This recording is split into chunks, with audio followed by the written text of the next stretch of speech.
सो hey everyone, कैसे हैं सब। Welcome back to another vlog. तो आज का जो व्लॉग रहेगा हमारा एक वर्कआउट व्लॉग रहेगा जिसमें मैं ट्रेन करूंगा अपना बैक और शोल्डर।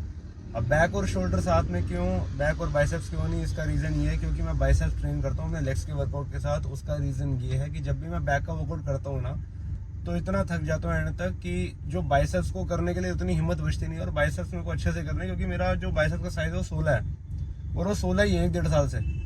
तो अब मेरे को लग रहा है कि मेरे को साइज बढ़ाना है, तो उस चक्कर में मैं लेग एक्सरसाइज करता हूँ ताकि मेरा बाइसेप्स का मसल फुली फ्रेश रहे अगर मैं उसको ट्रेन करूँ तो भाई इस व्लॉग में मैं दिखाऊंगा आपको कि मैं बैक और शोल्डर में वर्कआउट करके आ रहा हूँ, एक्सरसाइज कितनी है, सेट्स कितने हैं, मैं सब आपको बताता रहूँगा। और साथ ही साथ दूंगा कुछ ऐसे इंपॉर्टेंट टिप्स जो आपको अपने बैक और शोल्डर के वर्कआउट में ध्यान रखनी है।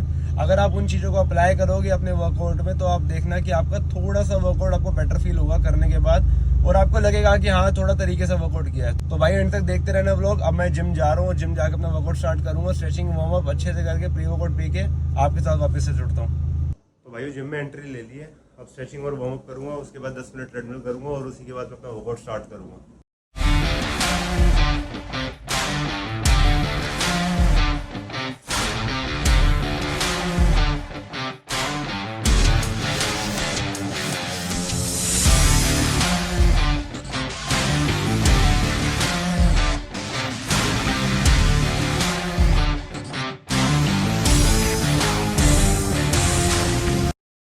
भाई स्ट्रेचिंग वार्म अप हो गया, ठीक है। अब हम करेंगे वर्कआउट स्टार्ट।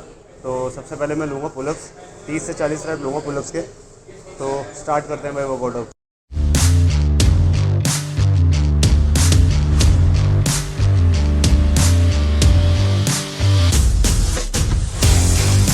तो भाई पहली एक्सरसाइज करूँगा मैं बेंट ओवर, रैप रखूँगा 10 से 12, सेट इसके करूँगा मैं 4, ठीक है।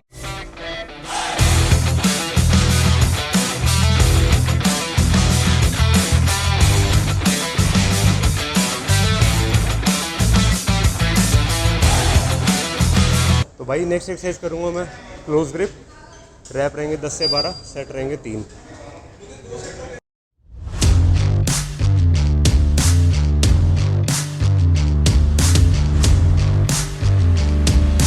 भाई नेक्स्ट एक्सरसाइज में करूँगा लैट पुल डाउन, और इसको करते टाइम ध्यान रखना है कि ज़्यादा हैवी वेट नहीं लगाना। क्योंकि इससे पहले हमने क्लोज ग्रिप करी थी, उसमें आपके लैट्स बहुत अच्छे एक्टिवेट हो जाते हैं। अब इसके बाद आपको ज़्यादा हैवी वेट ना लगा के नॉर्मल वेट लगाना, ना ज़्यादा हल्का ना ज़्यादा भारी, और अच्छे से रैप कंप्लीट करने। 10 से 12 रैप करेंगे, 3 सेट लेंगे इसके।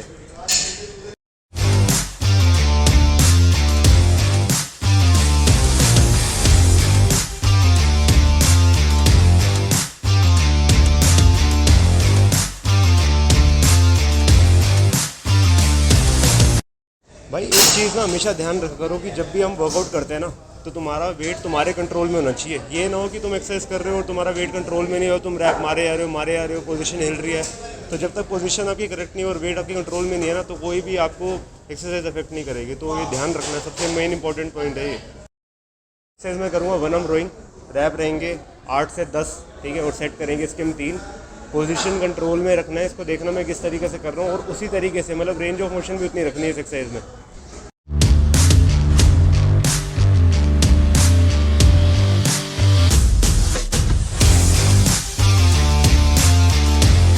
अब हम करेंगे लैट पुश डाउन, ठीक है, 12 से 15 रैप रखेंगे और 3 सेट करेंगे इसके भी।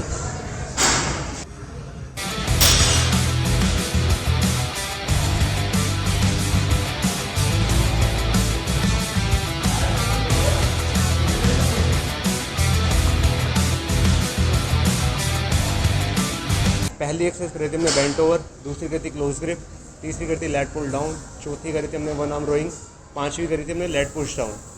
अब लास्ट एक्सरसाइज है जो बहुत ही इंपॉर्टेंट एक्सरसाइज होती है, कंपाउंड एक्सरसाइज, जिसको कहते हैं डेड लिफ्ट, ठीक है। वैसे तो बैक की 3 मेजर एक्सरसाइज हैं, बेंट ओवर, 1 आर्म रोइंग और डेड लिफ्ट। लेकिन डेड लिफ्ट को जिस तरीके से मैं करूँगा यहाँ पे अपनी लोअर बैक को ट्रेन करने के लिए करूँगा। क्यों? क्योंकि मेरे को अपनी फिजिक पे ध्यान देना है, पावर लिफ्टिंग पे नहीं।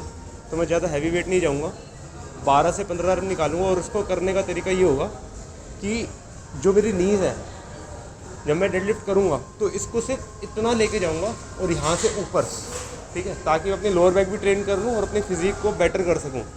मेरे को पावर लिफ्टिंग नहीं करनी, इसलिए मैं इसको लास्ट में कर रहा हूँ। मेरे को स्ट्रेंथ डेवलप नहीं करनी कि मेरे को स्ट्रेंथ बढ़ानी है पावर लिफ्टिंग की, 1 रैप मैक्सिमम मारना, वो भी नहीं करना। मेरे को 12 से 15 रैप चाहिए, ठीक है। 4 सेट लूँगा ताकि मेरी लोअर बैक ट्रेंड हो जाए, और इसके बाद लास्ट में लूँगा हाइपर एक्सटेंशन। टोटल रैप लूँगा 15 से 20 रैप, 4 सेट हाइपर एक्सटेंशन के भी, और यहाँ मेरा बैक का वर्कआउट हो जाएगा पूरा।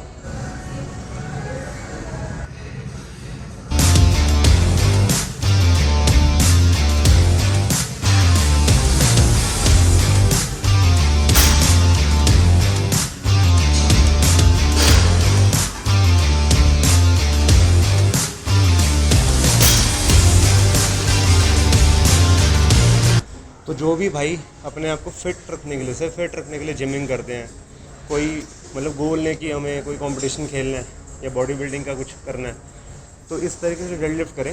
इससे आपके जो लोअर बैक है ना उसको हार्म नहीं होगा, क्योंकि आप पूरी अगर डेडलिफ्ट करोगे, अगर आपने ज़्यादा वेट लगा लिया अपने अकॉर्डिंग और अपने बैक पे पेन ले लिया तो भाई वो बड़ा बेकार होता है। तो अगर आपने सिर्फ ट्रेन करना है, अपनी फिजिक अच्छी करनी है, तो ये एक्सरसाइज सबसे बढ़िया है भाई, और हमेशा इसको लास्ट में करना, स्टार्टिंग में मत करना। तो भाई बैक का वर्कआउट तो हो गया पूरा, अब हम करेंगे शोल्डर का वर्कआउट। और जैसे सिंगल पार्ट कर रहे हैं ना, वो यहाँ पे मतलब पूरा करके भी रोक सकता है अपने आप को, शोल्डर अगले दिन ट्रेन कर सकता है, बट मैं कुछ अपने ट्रांसफॉर्मेशन प्रोसेस से हूँ, इसलिए मैं बैक और शोल्डर को साथ ट्रेन कर रहा हूँ।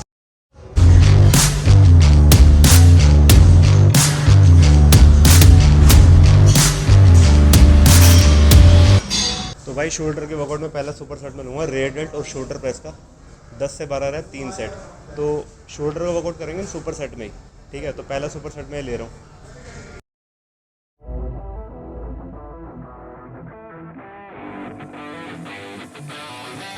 और नेक्स्ट सुपर सेट में करूँगा साइड रेस और फ्रंट रेस का। तो जिस तरीके से कर रहा हूँ उसी तरीके से करना, 10 से 12 रैप लेंगे और इसके भी 3 सेट लेंगे हम।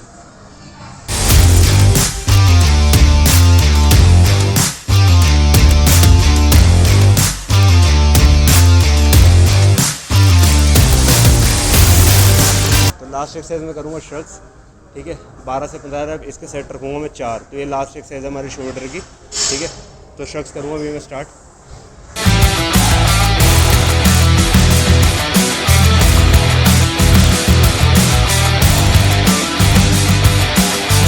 भाई एक्सरसाइज होगी कंप्लीट। अब हम करेंगे 15 से 20 मिनट ट्रेडमिल, ठीक है। बॉडी कूल डाउन करेंगे अच्छे से और उसके बाद अपनी डाइट लेंगे। तो भाई ये है हमारी कंडीशन आज की।